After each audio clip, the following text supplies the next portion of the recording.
Hola chicos, ¿cómo están? Espero que muy bien. Yo soy Cari Sharm y bienvenidos a este episodio de La Geopolítica. Recuerden que si no nos siguen en redes, por favor denle manita arriba y síganos en las redes que van a aparecer. Hoy estoy muy contenta, déjenme explicarles porque tengo a mi lado a una especialista en un tema internacional que a todos nos ha traído un poco ahí en boga. Ha sido un tema que ha causado revuelo y ella es Yorelvi Calixto, maestra en asuntos internacionales, que nos va a hablar específicamente desde su expertise en el tema del terrorismo internacional y específicamente el tema de qué pasaría si ahora con Trump en el poder México, digamos, pasaría a una categoría de ser considerado los cárteles mexicanos, específicamente algunos que vamos a mencionar, agentes de terrorismo internacional o causantes de terror. Entonces, espero que se queden al final. Este programa va a estar muy interesante de la mano de un especialista.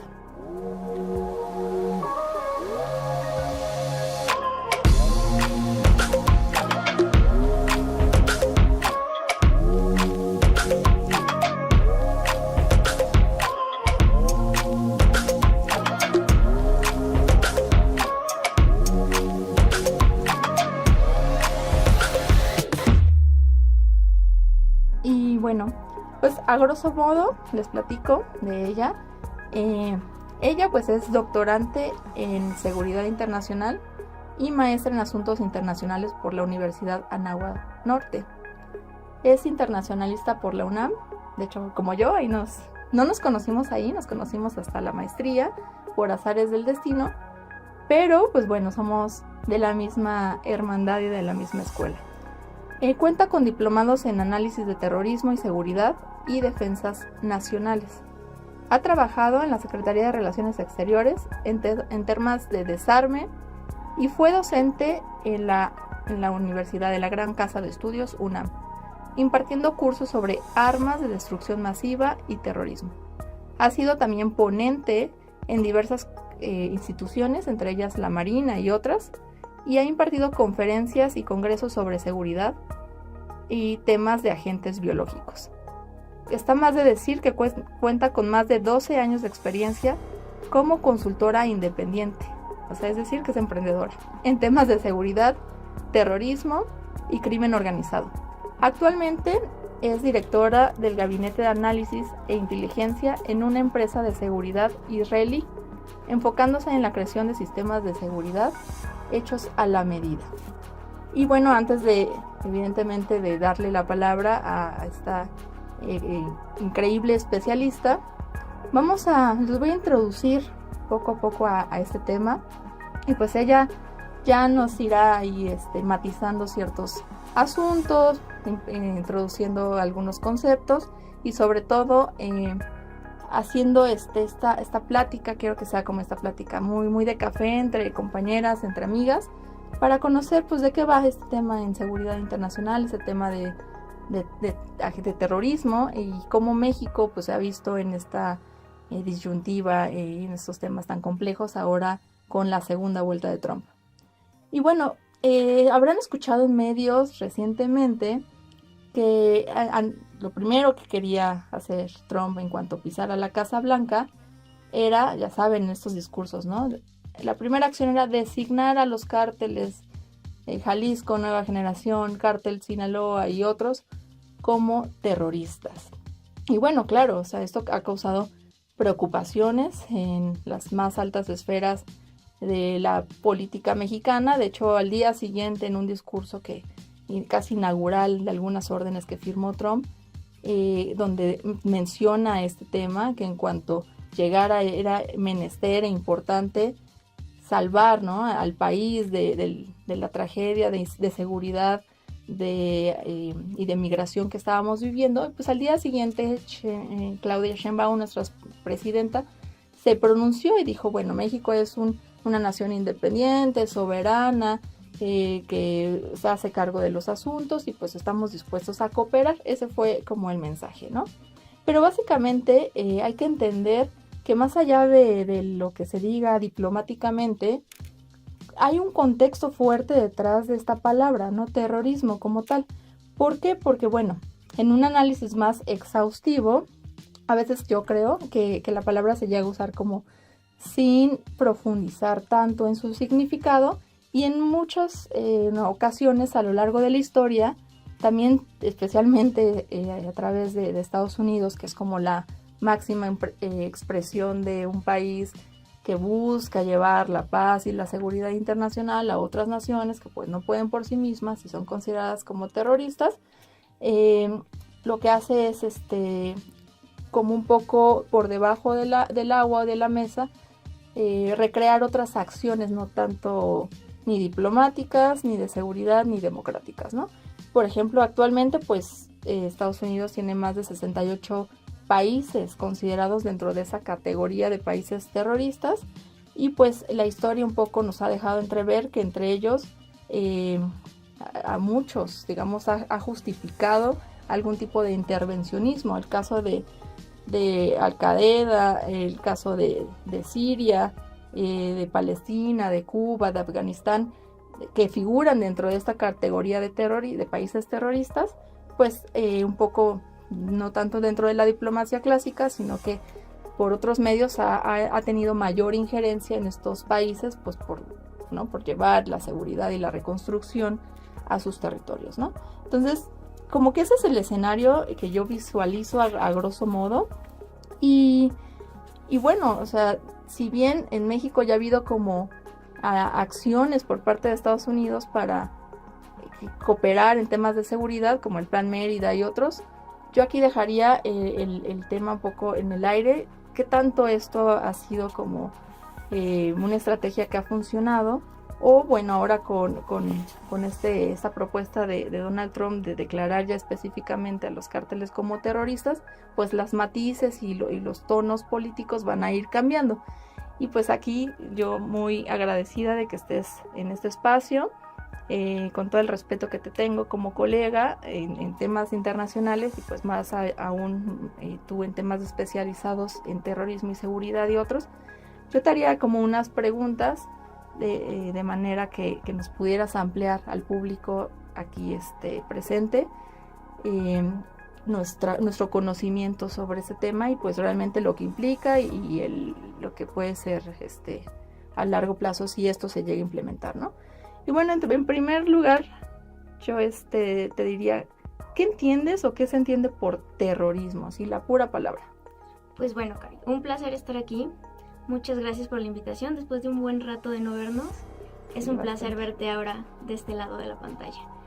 Pues mira, entrando ya en materia, sí hay que entender que existen varios matices, desde la parte teórica y académica hasta la parte práctica, táctica y hasta de política pública, ¿no? Desgraciadamente en México es una cuestión que muchas veces no va a la par, desgraciadamente, ¿no? En la academia discutimos, en la academia dialogamos, en la academia hablamos de hacer teoría, de hacer planes y proyectos, mientras que la parte práctica, que es el gobierno, que es toda la parte de las instituciones, dejan un poco de lado. Eso hace que obviamente las políticas públicas no siempre estén del todo enfocadas, porque los especialistas no siempre están ahí. Ahora, dejando como que esa parte, pues mira, sí, en terrorismo primero hay que entender qué es, cómo funciona, y si de verdad desde la parte teórica podríamos hablar que el narcotráfico o el crimen organizado es un grupo o podría ser considerado un grupo terrorista. Claro. Punto número 1, no todo lo que causa terror es terrorismo, ¿no? Eso es muy importante tenerlo en cuenta y en consideración. ¿Por qué? Porque una de las cosas que se pone en la mira o en el foco es el hecho de decir, oye, pero ¿cómo no consideras las acciones de los cárteles cuando tienes gente que está, no sé si se puede decir, pero no, desmembrada, tienes cabezas, por otra parte tienes coches bomba? Y digo, no nos vamos tan lejos. Justamente la semana pasada en Chihuahua, con un dron, y fue una estrategia sumamente táctica, mataron a un coronel. Ya no estamos hablando solamente de gente civil o enfrentamientos de Guardia Nacional, sino además, o sea, alguien con un rango importante. Pero el hecho de que estas acciones sean sumamente violentas, el hecho de que estas acciones sean graves hacia la población tanto civil como a la parte no civil, no por eso podemos clasificarlas como terroristas. Eso no demerita y no quita el nivel de violencia que existe, ¿no? Y eso hay que tenerlo muy en cuenta porque pensamos, o me parece que en la mente de la psique en general está si lo catalogamos terrorismo, entonces ese es el máximo que tenemos de violencia. Por eso tenemos que catalogarlo así. Y en realidad no, porque como los instrumentos jurídicos pues más o menos funcionan es hacer una tipificación correcta del delito para que su sanción sea proporcional, ¿no? La palabra puede sonar muy estentosa, pero si la sanción es proporcional de nada te sirve y viceversa.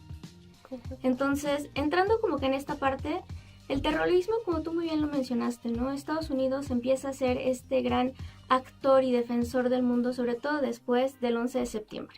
¿No? Con Afganistán, las Torres Gemelas, esta incursión que hacen alegando que había en Irak armas de destrucción masiva, que después se confirma que en realidad no lo había. Y digo, creo que ya hay una serie de escritos académicos y demás en los que hasta Estados Unidos, ¿no? En su momento declara que en realidad había un interés más allá de llevar la libertad, había un interés en temas de recursos y en este caso que era el petróleo y todos los derivados. Entonces, ¿qué es lo que pasa con el terrorismo? El terrorismo se puede entender o se puede explicar, digamos que en diferentes formas. Una, como un proceso en el tiempo. Lo que hoy es terrorismo, ayer no lo fue, y así sucesivamente. Tenemos, por ejemplo, uno de estos ejemplos, es algunos de los grupos subversivos de Sudamérica, que en su momento han sido catalogados terroristas y después no. Como guerrilleros, ¿no? Como guerrilleros y después no, ¿no? Entonces, a lo mejor en un momento en el tiempo son considerados así, ¿no? Otra es como una técnica, ¿no? El terrorismo como una técnica son este tipo de utilizar coches bomba, utilizar agentes, ya sean biológicos o químicos, pero es solo la técnica. ¿Por qué? Porque estos grupos se caracterizan por ese tipo de violencia que ejercen para llamar la atención. Ahora, ¿cuál es la diferencia o cuál es, digamos, la diferencia principal entre estos grupos? El primero y el más importante son los objetivos. Tenemos que clasificar a los grupos de acuerdo a sus objetivos, porque a partir de ahí los podemos entender de cómo funcionan operacionalmente y con base en este entendimiento, en realidad sí podemos crear estrategias para eliminarlos. Entonces, ojo, número 1, tienen objetivos muy claros. Y muy diferentes. Ok. Por una parte, los grupos terroristas, su objetivo es meramente político, ¿no? Hay un objetivo ideológico y político, regularmente de querer cambiar el status quo de la situación y querer llamar la atención del Estado, ¿no? Todos tenemos estos grupos como ISIS y demás, que la mayoría de ellos son anti-yanquis y que lo que pretenden es acabar, ¿no? Con Occidente. Ese es meramente su objetivo, es un objetivo ideológico y político. Por otra parte, el crimen organizado, su objetivo no es ideológico y político. No pretenden cambiar como gobierno el Estado mexicano. Al contrario, les beneficia en el Estado, ¿no? Les beneficia la forma en la que operan o les beneficia que se mantengan ciertas personas porque ellos pueden seguir operando de la misma manera que lo hacen. Okay. El objetivo del crimen organizado es meramente económico. Ellos lo que buscan realmente es dinero y lo pueden hacer desde los mercados legales hasta los mercados ilegales. Hemos tenido ya diversos casos también a lo largo de los últimos años, ¿no? Como han cooptado, por ejemplo, la industria del aguacate, la industria del limón. Entonces, mientras ellos sigan consiguiendo ese beneficio económico, ellos van a buscar cualquier mercado que les dé esa parte. Sin embargo, no les interesa tener una injerencia en la política, no les interesa llegar a ser presidentes o que si somos de izquierda ahora seamos de derecha o viceversa. A ellos les interesa que el Estado siga operando como está, siempre y cuando los deje operar a ellos. Entonces, en cuestión de objetivos son totalmente diferentes. En cuestión también, por ejemplo, ¿no? En cuestión económica, mientras al crimen organizado le interesa cada vez tener más dinero, le interesa cada vez que sus arcas económicas sean mayores, los grupos terroristas lo que buscan es financiar simplemente a la organización y financiar los atentados terroristas. ¿Por qué menciono esto? Porque en el mercado ilegal, ¿no? De compra y de venta de armas, de animales preciosos, de piedras, de todo aquello que se puedan imaginar que existe en el mercado ilegal, ellos convergen. Convergen, ¿por qué? Porque mientras el crimen organizado busca cierto tipo de armas que los grupos terroristas a veces llegan a tener, y entonces existe este intercambio. Unos los obtienen para su beneficio, ¿no? El estar armados, mientras los otros obtienen los beneficios económicos de comprar este tipo de armas para poder seguir manteniendo a su grupo. Y manteniendo me refiero porque regularmente son grupos que viven en comunidad o viven cercanamente, y entonces les dan desde alimentación, hospedaje y todo lo que tiene que ver con un atentado, ¿no? El transporte, los materiales que utilizan, que además cabe resaltar que eso es como la parte interesante.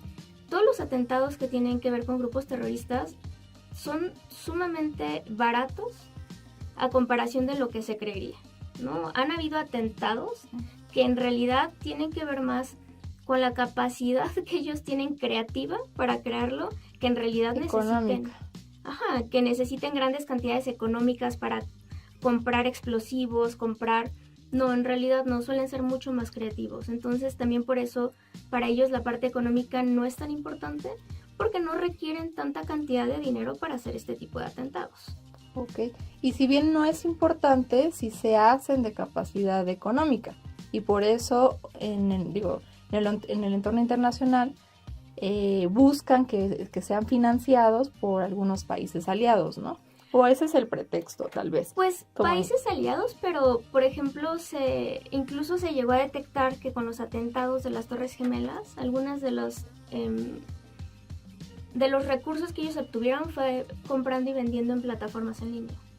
Ok. ¿No? Entonces, ¿cómo qué tipo de cosas vendían? Perfumes. ¿En serio? Sí. O sea, sí, literal, un perfume. Sí, es que realmente La fata o algo así. No sé. O sea, el tema de recursos no es tan grande para ellos, no requieren tanto. O sea, comprar un boleto de avión, no es tan costoso como comprar una K-47, ¿no? Claro. O comprar CH-4, que bueno, el CH-4 no es tan caro, pero es difícil encontrarlo, eso se encuentra más como en el mercado negro en esas cantidades. O sea, en realidad, ponemos por ejemplo otro de los ejemplos históricos. ¿Recuerdas el atentado de Boston? No sé si lo recuerdan Platícanos un poquito, a lo mejor la audiencia lo trae a la memoria, así muy breve. El famoso el maratón de Boston, ¿no? Un evento totalmente civil, un evento totalmente televisado, y de repente hay una explosión en la que mueren una serie de personas que pues estaban o dentro de la competencia, habían acompañado a alguien. Ese atentado se hizo con un AliExpress. Okay. Entonces, ellos utilizan más algo que se llama materiales de uso dual, que son de uso civil y de uso que podría ser no civil. Entonces, el legislar este tipo de armas se vuelve un poco complejo, porque, lo ponemos a lo mejor en el absurdo, pero ¿cómo vas a legislar que solamente hay una olla de presión en cada casa, no? Ajá. Entonces, y además, pues una olla de presión realmente es relativamente barata, un arma mucho más fácil de conseguir. Por eso para ellos la parte económica no es tan relevante como de este lado. ¿Y por qué es importante mencionar la parte económica para el crimen organizado? Porque ellos van a buscar todos los mercados que les den esas cantidades económicas que ellos van a estar buscando y que ellos están acostumbrados a tener. Ok. ¿Y por qué entonces, y bajo este argumento de que los medios con los que causan terror pudieran ser como no tan sofisticados, porque entonces viene, ¿no?, Estados Unidos y dice, bueno, vamos a desmantelar las bases vamos a desarmar a la gente, ya sabes, como con esos argumentos de que si tuvieran realmente todos los elementos para hacer aún más daño, ¿no? Probablemente. ¿De dónde viene? O sea, viene desde una necesidad, un pretexto para inundar el país de armamento, o es decir, o sea, bajo el pretexto de que vamos a desmantelar un grupo terrorista, entonces yo te vendo este armamento a ti y que ingrese, y entonces como país yo me beneficio de esa venta de X, ¿no? O de otros recursos. Pues mira, si nos vamos ahorita, ¿no?, a lo que está pasando con Trump, a mí me parece que es una estrategia meramente más política y comercial que en realidad en términos de seguridad.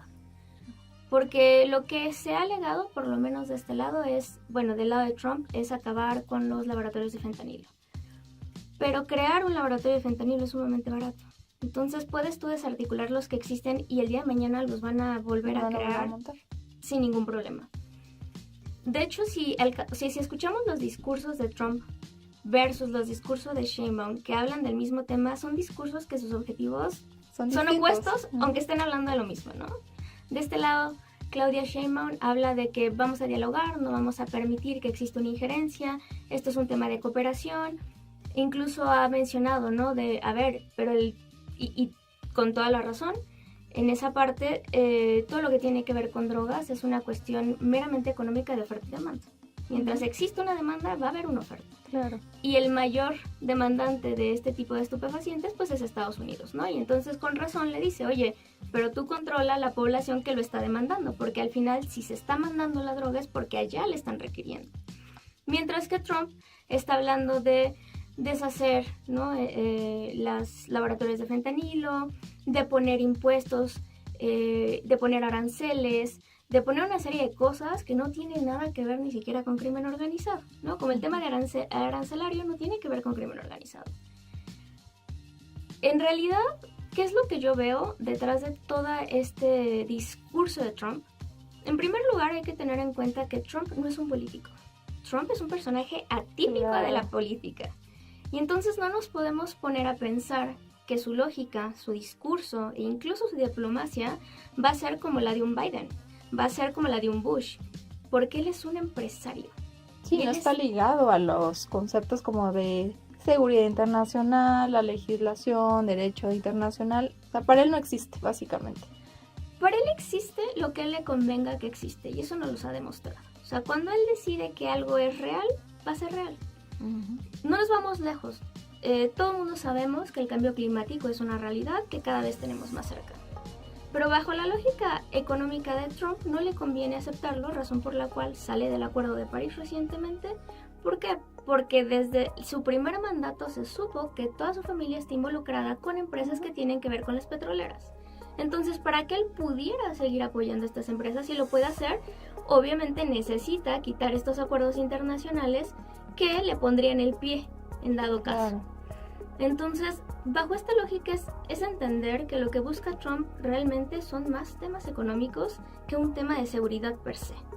Porque catalogarlo como grupo terrorista podría pensarse como, bueno, entonces va a tener la oportunidad de tener injerencia y nos va a desplazar una serie de tropas y entonces México va a estar lleno, ¿no? De la DEA de...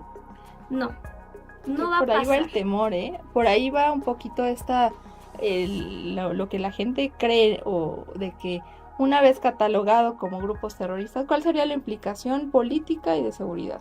Sí, claro, la gente cree que van a venir aquí el ejército de Estados Unidos y lo que no pudo hacer Sedena y lo que no pudo hacer Semar lo van a hacer ellos. No, la realidad es que no va a pasar. Y no va a pasar porque para ese tipo de despliegue se requiere una serie de recursos económicos importantes que a Estados Unidos no le interesa tampoco poner, por una parte. Por otra parte, en dado caso que Estados Unidos, con o sin Trump, quisiera hacer ese tipo de injerencia, lo haría. ¿Por qué voy a esto? El catalogar a uno a un cártel, el catalogar o no a un grupo como terrorista, sí hay una pequeña cláusula en la Acta Patriota en la que dice que él tiene la capacidad de desplegar tropas, pero pudiera hacerlo con o sin eso. Tenemos un ejemplo muy claro, la detención del Mayo en tierra mexicana. Viola todos los derechos de soberanía del Estado mexicano. Y lo hicieron sin la necesidad de catalogarnos como grupos terroristas. Y todavía no saben cómo pasó. Exacto. La invasión a Afganistán se da sin ni siquiera haber llevado al Consejo de Seguridad la votación. O sea, Estados Unidos dijo, yo lo voy a hacer, con o sin votar. Eso no les voy a preguntar, ¿no?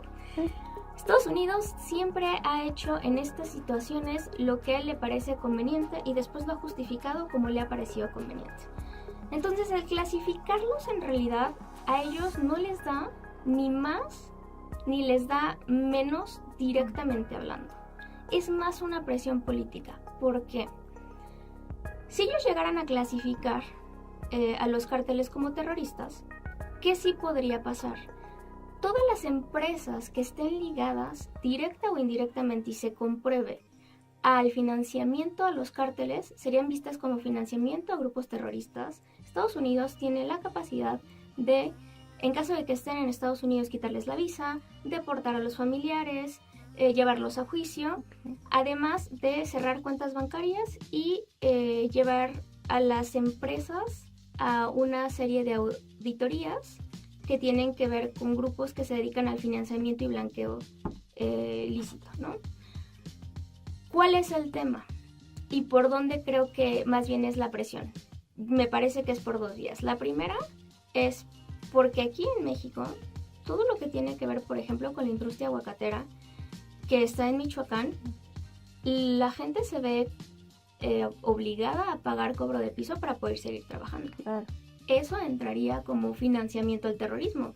Indirecto si quieres, pero entra como. Y entonces estamos a medio también de renegociar el TEMEC, que tiene que ver todos estos acuerdos Y ahí va mi siguiente pregunta. Ajá. Y ahí vamos entonces viendo si de verdad le interesa por un tema de seguridad o le interesa para empezar a hacer presión, porque también sabemos que México se ha visto muy beneficiado por este acuerdo comercial y Estados Unidos no tanto. Entonces a mí me parece que también es una manera más de presionar a decir, bueno, entonces te voy a poner aranceles, vamos a negociarlo, de otra manera no lo harías, porque si no entonces yo podría empezar a sancionar justificadamente, por una parte.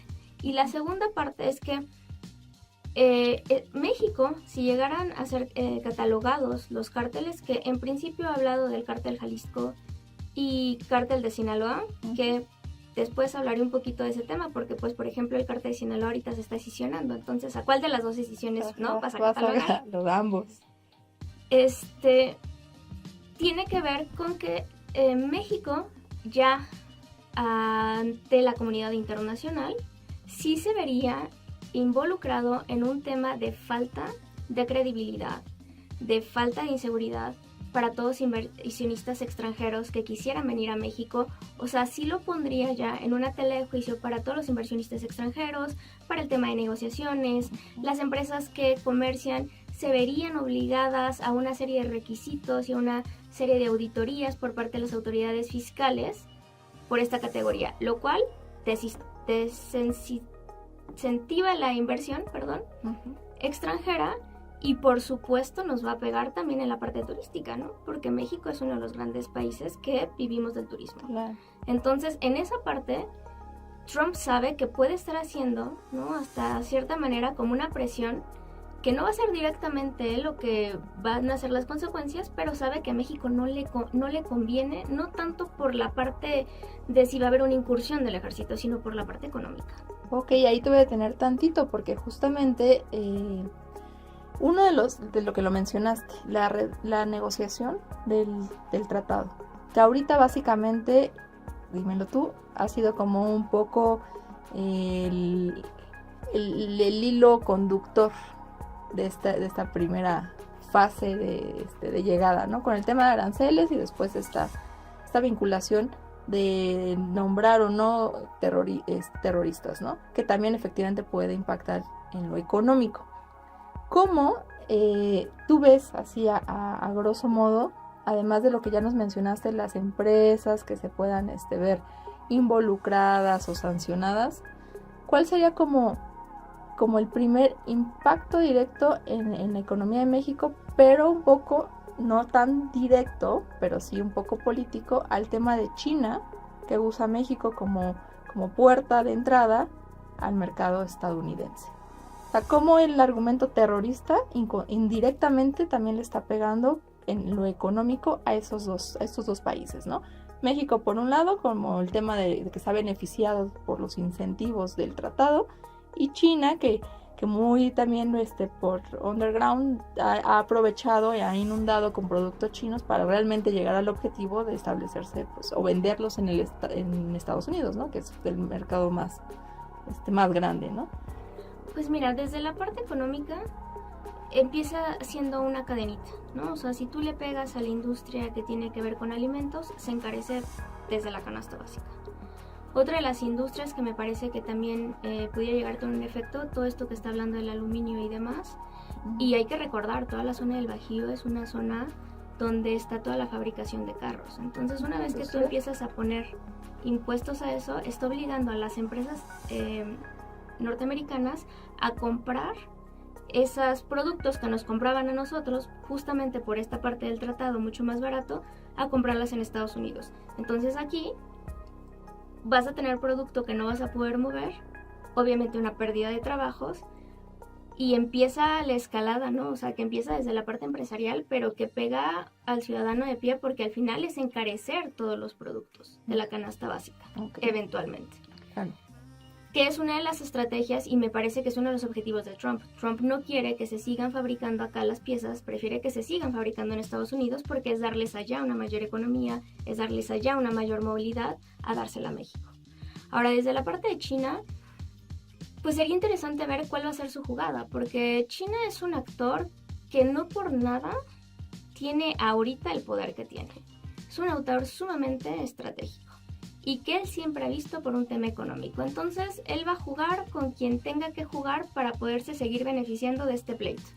Básicamente, es como yo lo veo, ¿no? Él va a determinar con quién o con quién no va a hacer las cosas y va a llenar esos vacíos de poder que de alguna manera uno deje o el otro deje. Porque, insisto, o sea, China ha sido muy estratégico, no por eso, no por nada, ¿no? Esta escalada que ha tenido impresionante. Siglos, claro. Sí, o sea, sus estrategias políticas de China no son de aquí a 5 años, ni siquiera de aquí a 10, ¿no? O sea, ellos tienen una clara política muy determinada que sin importar quién esté en el poder se va a llevar a cabo. Esa es una de las cosas y grandes desventajas de México. O sea, nosotros a veces ni siquiera llegamos a planes sexenales, ¿no? Llegamos a planes de partido y eso si bien nos va y el partido que está en curso no está fragmentado. Así es. Entonces también eso no ha permitido que México crezca en muchos otros sentidos porque pues no hay una continuidad de los proyectos. Y cuando hablamos de que cambian los partidos políticos, pues peor tantito, ¿no? Porque sí, cambia todo. Cambia todo. O sea, con tal de hablar mal del anterior, ¿no? Terminas acabando con los proyectos que hizo el anterior, sean buenos o malos, porque simplemente es como esa estrategia que se sigue repitiendo cada sexenio, cada que se cambia el partido político que está en el poder, de dejar atrás lo que hizo el anterior sin de verdad, ¿no? Reconocer si fue bueno o malo, simplemente porque llegaste al poder. Entonces, pues esta es la lógica que me parece que va a seguir siendo, y me parece que más bien deberíamos enfocarnos en que Trump es un personaje atípico y empezarlo a ver como tal. Creo que sus primeros 4 años de mandato fueron el perfecto, claro ejemplo de lo que vamos a tener ahora, pero reloaded, ¿sabes? Pero, y con el tema de que ahorita tiene, pues, el poder en el Congreso, tiene el poder de las redes sociales, tiene el poder económico, tiene cargo completo. Pero Sheinbaum también lo tiene de este lado. Sí, pues, eso es lo interesante. Eso es lo interesante. O sea, los dos países, cada quien de su lado tiene el carro completo. Pudieran hacer y deshacer lo que ellos quisieran sin tener una oposición importante. Vamos a ver cuáles van a ser los resultados y cómo lo van a justificar. Porque es más fácil decir, es que mi intención, o yo propuse en el Senado, yo propuse esta estrategia, pero ¿qué creen? No, ahorita no. Ahorita los dos tienen todo el apoyo y vamos a ver qué logran. Y te mencionaba, o sea, lo de hace 4 años, ¿por qué? Porque pasó exactamente lo mismo. No sé si recuerdan en el 2012, con el primer Culiacanazo, la fallida detención de Ovidio Guzmán. A los pocos meses también pasa lo del ataque a la familia Levarón. Es correcto. Con Trump en el poder, y entonces es la primera vez que Trump dice, voy a catalogar a los cárteles como grupos terroristas. En ese momento él mencionó a más, ¿no? Porque mencionó a Tijuana, también mencionó a Ciudad Juárez y mencionó en su momento a los Zetas, que ya realmente no es un grupo, pero los mencionó. Pero, ¿qué fue lo que pasó? En ese momento Ebrard con Pompeo, quien era su homólogo, secretario de Estado, negocian y la negociación termina en sí vamos a seguir negociando el TEMEC, porque esa era también una de las cosas que aquí decía ya no. Y decían, ok, lo vamos a renegociar, no te voy a poner los aranceles, en ese momento eran del 5%, pero me vas a poner y me vas a desplegar 6,000 elementos en la frontera sur para que me detengas toda la migración, que en ese momento López Obrador decide aceptar. Y entonces volvemos a lo mismo. ¿Qué tiene que ver, no? El designar a los grupos terroristas con poner elementos en la frontera para temas migratorios. Algo igual. Es que esa categoría que él quiere poner es más su moneda de cambio para negociar otras cosas de la agenda que en realidad una política pública de seguridad para bajar el tema de violencia en México o el tema de salud en Estados Unidos. Ha sido su moneda de cambio. Y ahorita es exactamente el mismo panorama, ¿no? Mientras está empujando a que los cárteles sean catalogados como grupos terroristas, está hablando del 25% de los aranceles y acabamos de desplegar la semana pasada 10,000 elementos a la frontera de Chihuahua. Y mientras la presidenta Claudia está diciendo no, la soberanía de México, y sí dice cosas interesantes, ¿eh? En el video que sale inmediatamente por ahí de un domingo, cuando da la noticia de que se van a subir los aranceles. Sí, el domingo pasado. El domingo pasado, lo primero que ella dice, y con razón, realmente es como, bueno, aquí el tema es, nosotros nos hacemos cargo, en teoría, de lo que nos corresponde. ¿Qué hace Estados Unidos? ¿No? Porque efectivamente un tema ahí o sea, es como si en Estados Unidos no hubiera terror, no hubiera grupos criminales, no hubiera cárteles, ¿no? Grupos terroristas, pero no se autoobserva, no existen, para ellos no. Claro Eso no. No es posible. Todos los demás son los conflictivos del barrio y pues bueno, Estados Unidos tiene que el estandarte que ya poco a poco pues se ha ido cayendo, ¿no? Entonces, en ese sentido, aquí eso que mencionas es bien interesante. Hablando del agresivo del barrio, que cada vez siento que se queda más solo. Y ahí te preguntaría en temas de cooperación internacional, específicamente en terrorismo. ¿Cómo ves tú a nivel de legislación de otros agentes, de la ONU, otras agencias que buscan mermar o pacificar territorios? ¿De qué aliado se puede hacer Estados Unidos para impulsar, si bien quisiera, políticas de seguridad? O sea, si se está quedando casi solo en Europa, porque ya lo ven como un poquito una amenaza, si se está peleando con China, si trae ahí el tema con Rusia, si busca otros, pues ya les está cobrando a Ucrania el supuesto favor de pacificar y ayudarles ahí que no sean colonia rusa. ¿Cómo ves tú en su fortaleza en temas de la cooperación internacional? Pues mira, yo creo que en este momento Estados Unidos no va a buscar una cooperación internacional tradicional. Ok. Porque Trump no es un agente tradicional. Y digo, lo enfatizo porque por eso sus negociaciones son tan agresivas. O sea, si nos damos cuenta, Trump no lleva ni un mes y ya se peleó con quien. O sea, ya hizo declaraciones respecto a Gaza, ya hizo declaraciones respecto a Ucrania. Bueno, o sea, Ecuador fue el primero que dijo sí, lo que quieras. Qué mal, ¿no? O sea, se vio muy mal. Pero eso le favoreció porque se dio cuenta que con estas presiones habrá quien caiga. Y ya esto es un tema también de poder, de discurso, ¿sabes? O sea, y Trump, tú lo dijiste, Trump tiene un poder en las redes impresionante. Impresionante. Si alguien sabe manejar redes sociales, si alguien sabe, es el dueño de las fake news, ¿no? Entonces te estás enfrentando a alguien que conoce redes sociales, que sabe hacer presión política a través de ellas. Yo como un líder de Estado, cualquiera que sea, me empezaría a preguntar por dónde va a llegar para saber cómo responder. Porque él va a llegar a un ganar-ganar. Porque no tiene nada que perder y tiene más que ganar. Entonces su negociación va a ser, te voy a presionar, si funciona, ya gané. Si no funciona, algo voy a conseguir. Entonces, en términos más como de organizaciones o de organismos, no creo que los utilice tanto, honestamente. Yo creo que más bien va a empezar con estos métodos discursivos y, por ejemplo, ¿no? En Ucrania justamente hoy hizo una declaración que se va a sentar con Zelensky, se va a sentar con Putin, que ya va a acabar con esta guerra y que quiere la pacificación de la región. Ok, vamos a ver en qué termina esa pacificación. A mí me parece que esa pacificación va a terminar en que toda la parte de Donbass que Rusia tiene ahorita en su poder va a ser como, ya quédatelo y lo restes de Ucrania. Es lo más fácil. Y hay que tener en cuenta una cuestión. Esta guerra de Ucrania no hubiera pasado si Trump hubiera seguido en el poder. Porque no sé si recuerdan que justamente las últimas instrucciones que estaba dando Trump en el último año de mandato era deshacer a la OTAN.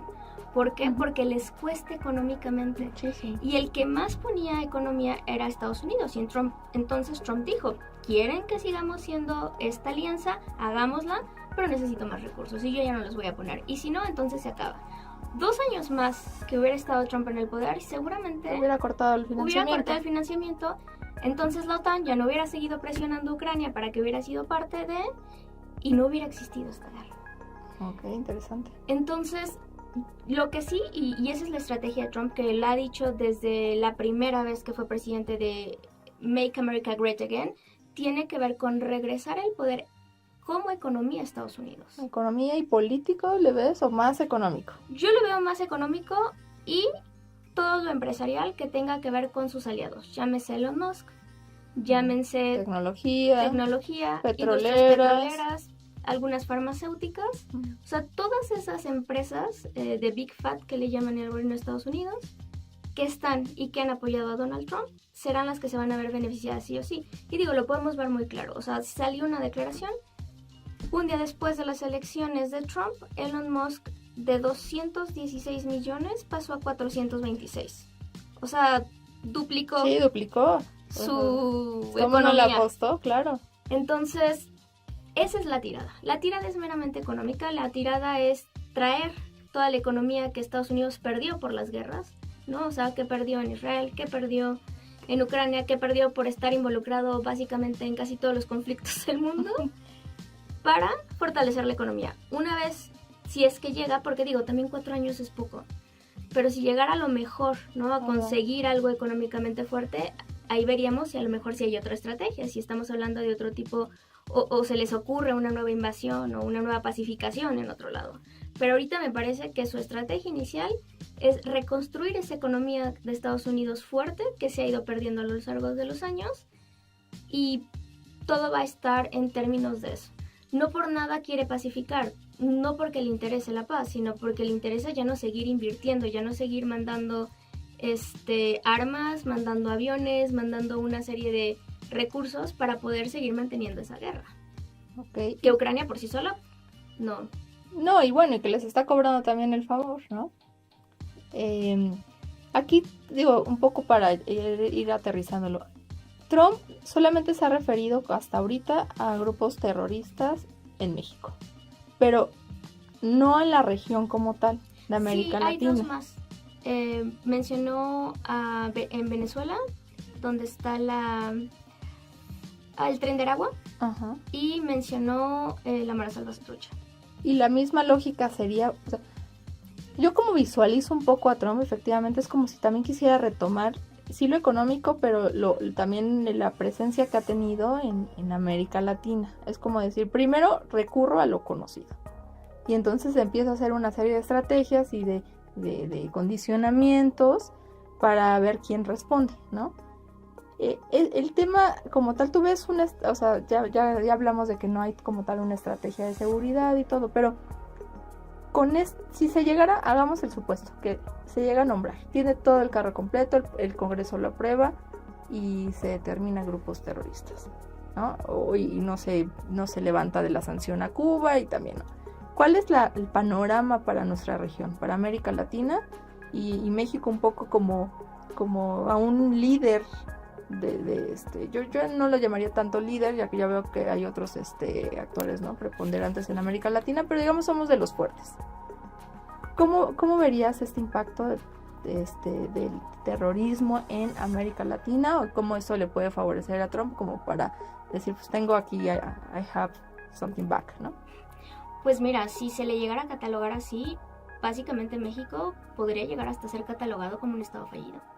Ok. Porque, o sea, va dentro de estos argumentos que él ha dicho, es que el gobierno y todas las instituciones están cooptadas por el cárteles, lo cual tiene razón. O sea, es una realidad. ¿Cuál es el principal problema? Tú lo dijiste, o sea, Sheinbaum ha salido a dar unos discursos interesantes. Ha salido a decir cosas que tiene razón. Pero ¿cómo puedes defenderte frente a ese tipo de acusaciones cuando no has tenido una política de seguridad del combate al narcotráfico desde los 6 años de López Obrador, que dice que este es la segundo piso de la cuarta transformación, ¿no? Entonces estamos hablando que hay una continuidad de este proceso de este partido en particular.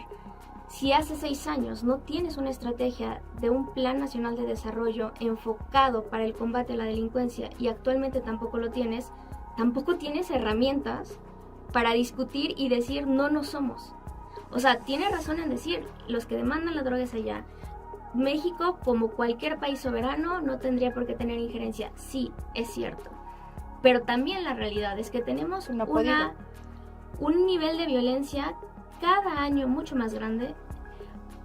Cada año hemos tenido más injerencia de estos cárteles en muchas más estructuras, tanto civiles como políticas, como empresariales, y es evidente. Se pueden maquillar los números como se ha venido haciendo. De hecho, Causa en Común lo dijo, otros reporteros también lo han dicho.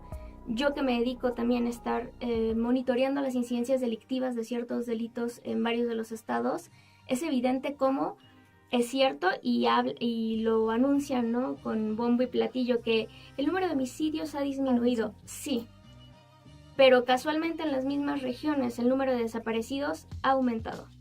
Casualmente en las mismas regiones el número de homicidios dolosos ha aumentado.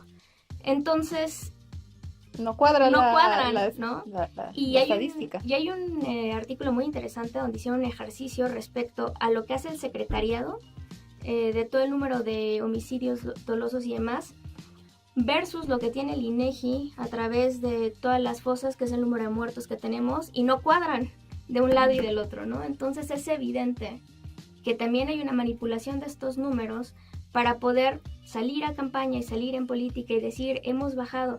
No lo has bajado, lo has maquillado. No hay una estrategia de seguridad que tenga que ver con combate al narcotráfico. Los has dejado hacer mucho más de lo que de por sí ya se les venía dejando hacer. Ahora, lo del Mayo está provocando una gran escalada de violencia en Sinaloa, en el que ahora el gran cártel de Sinaloa está dividido en dos, en los Chapitos y la Malliza. Y no ha parado ese nivel de violencia. Entonces también no tienes cómo responder ante eso. Como que si has hecho algo y no has hecho, ¿no? Realmente. Sí, ¿cómo respondes como líder, como presidente de un país? Puedes decir que ellos tienen responsabilidad, es cierto, pero tú también tienes una responsabilidad. ¿Por qué no sales a decir, mira, mi estrategia es esta? ¿No? O sea, tengo una serie de especialistas, creamos un plan a seguir para el combate que ha sido probado en otros países, no sé, por ejemplo, Colombia, y entonces vamos a empezar a hacer esta serie de acciones para combatir estratégicamente a los cárteles. No ha habido una sola declaración al respecto. No, pues solo sabemos que hay algo, ¿no? Y sabemos que de repente sale Harfush y que todo el mundo, bueno, efecto Peña Nieto, ¿no? Entonces lo que tú digas porque estás bien guapo, ajá, pero y luego, sí, no hay como... ¿cuál es la estrategia de seguridad? Porque ¿con qué te vas a defender? Ese es el gran problema, o sea, mientras Trump siga presionando de ese lado, ¿no? El catalogarnos de esa manera, y de este lado no hay una estrategia con la cual también tú te puedas defender y además también bajar los niveles de violencia que estamos viviendo en México, va a ser difícil. Y te digo, o sea, una de las cuestiones que yo veo es que México puede ser catalogado eventualmente como un estado fallido. Y ese es un problema. Es un tema. Y el otro es que, evidentemente, al ser catalogados de esa manera, pierdes credibilidad, empiezas inversión, y eso es una cadenita que llega a encarecimiento de todo, falta de trabajo, las empresas van a empezar a quebrar, se van a empezar a ir, y toda esa gente que se queda sin trabajo, ¿a dónde va a ir?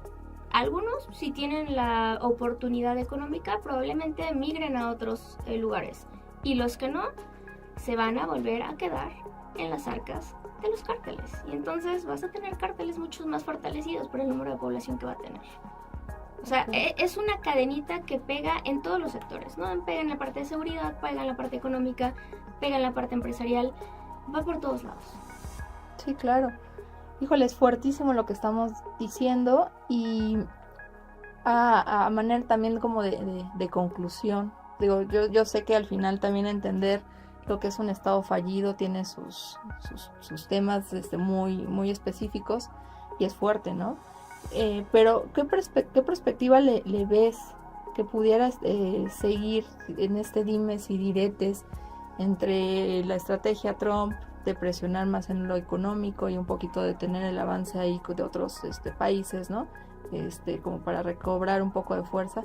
¿Qué perspectiva le ves para México que pudiera ir sorteando mejor a un presidente tan difícil, ¿no? Porque no siguen los cánones tradicionales o no tradicionales, pero al menos ciertos cánones de política y política exterior, que aquí vamos a tener que, o sea, a pesar que tenemos un canciller que pues al final no es formado en temas internacionales, pero que su expertise lo llevó a Naciones Unidas y que le ha ido, digamos, agarrando el hilo conductor, pero tenemos en Secretaría de Economía a alguien que sí tiene una formación internacionalista, que ahora lo va a ver desde el punto económico. ¿Cómo ves como estos actores que nosotros tenemos que podemos ofrecer, que creo que son buenos ambos, para sortear la presión Trump?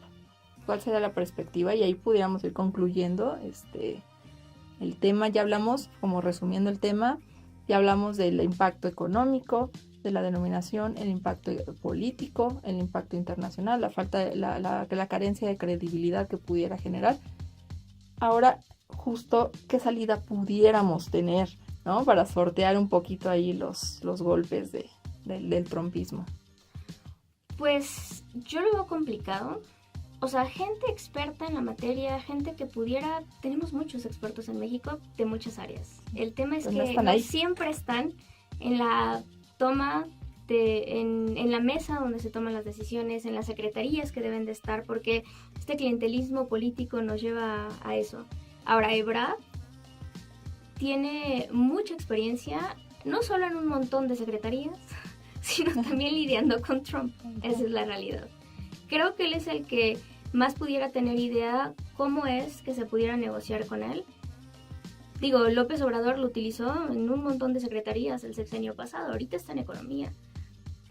Pero no lo sé, yo creo que yo espero, ¿no? Como ciudadana, que en verdad, tras bambalinas, las secretarías estén preparándose, estén acudiendo a expertos en materia y estén viendo cómo negociar de la mejor manera para que México no se vea tan afectado con o sin el nombramiento. Porque eso evidentemente, como ahorita pasó, ¿no? O sea, Trump dijo, les voy a dar un mes para que me demuestren ¿Qué pueden hacer, ¿no? Y yo digo, en 6 años no pudieron. Un mes, en 2 un meses. mes lo veo complicado. Pero lo que más me preocupa es que dentro de los discursos que han salido, siguen sin salir con una estrategia. O sea, porque salir a hablar, ¿no? Al micrófono y decir es lo mismo que hace Trump. Pero Trump tiene una estrategia atrás. Trump tiene una serie de expertos atrás que están haciendo. De este lado no he visto, no he visto algo claro de estrategia. Que se puede llegar a negociar, sí, bajo un tema de ganar, ¿no? Perder, o sea, tratar de mediar lo más posible. Seguramente los aranceles son los que se van a terminar viendo afectados de alguna otra manera. Pero mientras no exista una política, más que una política, un plan de seguridad, de combate al narcotráfico, que muestre ser innovador, que no sea una militarización del país, porque además se ha demostrado, no solamente en México, también, que la militarización en realidad no ayuda en términos de disminuir la violencia, al contrario, las ha aumentado. En términos de detener, y digo esto también lo meto a colación, de detener a los líderes, tampoco ayuda a bajar la violencia. ¿Por qué? Porque los grupos de narcotráfico son considerados grupos hidra. Cortas una cabeza y salen más. Se multiplican. Con Calderón, que la guerra contra el narco, a eso se dedicó, a acabar con los líderes, pasamos, de acuerdo con números del CIDE, a 900% más de pequeños cárteles y grupos delictivos de los que teníamos. Porque esa es la realidad. Lo vemos ahorita con el Mayo. Una vez deteniendo al Mayo, se escisionan en 2 grandes grupos, más los otros pequeños que se han escisionado. Entonces, para empezar, el detener a los líderes o eliminar a los líderes solo hace el problema más grande, porque en lugar de tener ya un grupo tienes más, y que además suelen ser siempre mucho más violentos que el original. Entonces definitivamente por ahí no debería de ir la estrategia, ¿no? El estar capturando líderes no es realmente una estrategia para disminuir ni la violencia, ni disminuir el número de cárteles, ni acabar con el tráfico de drogas y demás. Entonces ahí me parece que más bien deberían ahorita estar planeando y pensando, más allá de cómo le van a contestar, más allá de qué van a negociar, cuál va a ser la estrategia para por lo menos salir a defenderse y decir, estamos planeando, esto es lo que sigue, esta es la estructura, porque es lo que más te va a dar credibilidad, no solo ante Estados Unidos, sino también credibilidad ante el mundo, de que digan, oigan, México de verdad está haciendo algo, ¿no? Y puede haber una presión a lo mejor ya de otros actores si ven que México está haciendo algo. Pero si no, también es difícil que tú puedas hablar con otros actores internacionales y pedir apoyo cuando hay una realidad en tu país que, independientemente de lo que pudiera decir o no Trump y qué tan agresivo no ser, es una realidad que estamos viviendo. Claro. Y bueno, también aquí juega el nacionalismo y el nadie tendrá injerencia. Entonces, imagínate, pensar en invitar a otros como en son de apoyo para México, yo lo veo complicado, ¿no? Porque está como este discurso de nosotros podemos solos, ¿no?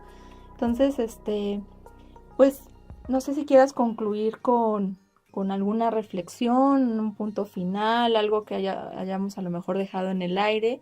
Yo creo que aquí se hablaron como de los grandes temas, el tema de seguridad, el tema económico, el tema del ciudadano de a pie, el tema de qué tan político o no, o es un arma de doble filo está haciendo como este tema, ¿no? De los voy a amenazar llamándolos así. Creo que los tocamos en general, pero no sé si quieras cerrar con alguna reflexión. Pues estamos en un momento muy importante para México por esta escalada de violencia y no tenemos fácil el panorama con un presidente como Trump, ¿no? Y no porque sus políticas sean agresivas, creo que eso es algo también importante mencionar. Trump es muy discursivo, pero en la práctica es diferente y eso es lo que a veces también no vemos. ¿A qué voy con esto? Si vemos el número de deportados de Obama versus el de Trump, hay una diferencia abismal. Pero si vemos en una encuesta cómo ven a Obama y cómo ven a Trump, Obama es el bueno, Obama ganó un Nobel, obviamente es el bueno de la película, ¿no? Sí, para él, no contemos el número de muertes, de incursiones que hizo Afganistán, el número de deportados y el número de violencia, no, él ganó el Nobel. Sí, claro, en el cine pensado cineasta americano que es, claro, hollywoodense. Claro. Y vemos a Trump como el agresivo, el que pone el muro, el que deportó, cuando el número de deportaciones de Trump en realidad son muchas más bajas que incluso las que tuvo Biden. O sea, proporcionalmente por día. Lo que pasa que él es su manera de negociar. Entonces yo creo que estos primeros 3 meses, en lo que termina de pelearse con el resto del mundo, porque surja algo o porque vea una oportunidad y la va a tomar definitivamente, van a ser unos meses tensos, unos meses de estabilizar, unos meses de un afloje, estire y afloje con todos los actores.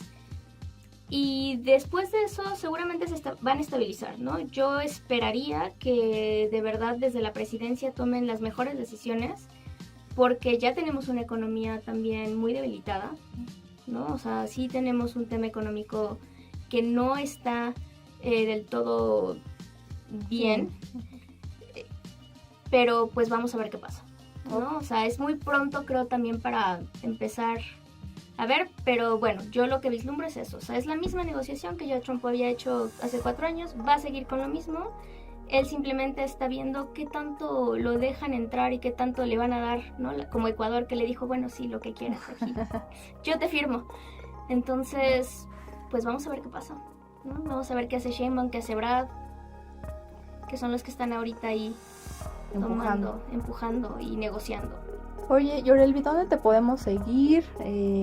Dinos por favor tus redes sociales, más de ti, si quieren, pues obviamente aquí están las puertas abiertas y que te volvamos a invitar con unos temas, que nos escriban ahí que les interesó, pero sí dinos tus redes sociales. Pues me pueden encontrar en básicamente todas las redes sociales, en Instagram, Yorelvi Calixto, Facebook, Yorelvi Calixto, Twitter como Yorelvi. Digo, la ventaja es que mi nombre no es común, entonces soy fácil de encontrar. También tengo un TikTok en el que suelo hacer pequeños clips de 2 o 3 minutos de este tipo de temas, ¿no? Explicando un poco, si gustan también ahí estoy. Y pues ahí regularmente subo si estoy en entrevista, si hago algún artículo. Próximamente de hecho va a salir un artículo, entonces también de estos temas. Pues ahí me pueden encontrar, buscar, si tienen alguna duda, con mucho gusto. Perfecto, pues yo encantada que hayas estado aquí y pues espero que se repita Claro que sí. con toda la expertise y la verdad pues agradecida, una internacionalista, una colega que me dio muchísimo gusto encontrarnos en estos espacios y pues espero que nos sigan y no se pierdan el siguiente episodio. Muchas gracias.